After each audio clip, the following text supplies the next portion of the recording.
Hello everyone, welcome back to my YouTube channel. Ayan guys, welcome back. Ayan, balik po tayo upload. Pasensya na po at medyo na-busy po tayo gawa nga po ng Eid Mubarak o Eid Al-Adha.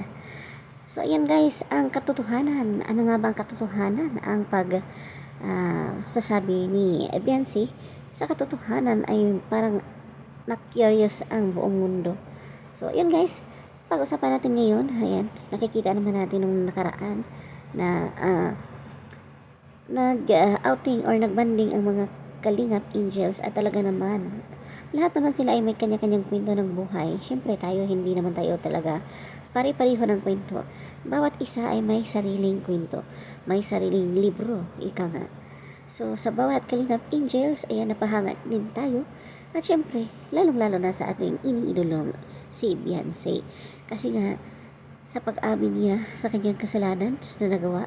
So, anyways, hindi naman siya talagang napakabigat, no? Na kaso lang sa buong buhay niya, within 15 years, ayan, nasa bahay lang siya at hindi siya nakaranas ng mga naranasan niya ngayon.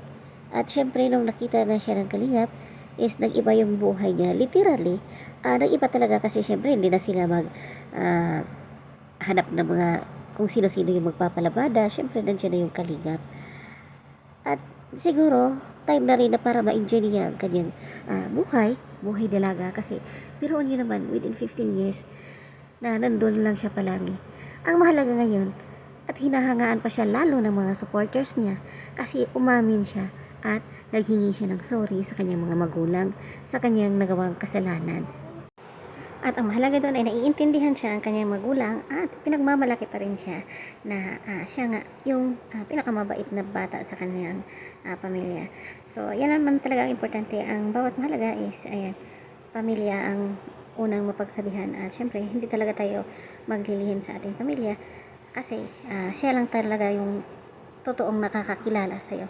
So, yan muna for today. Salamat sa mga suporta at huwag po tayong huwag po sana niyong kaligtaan i-subscribe ang aking channel. Thank you so much and God bless us all. Bye bye. Mwah.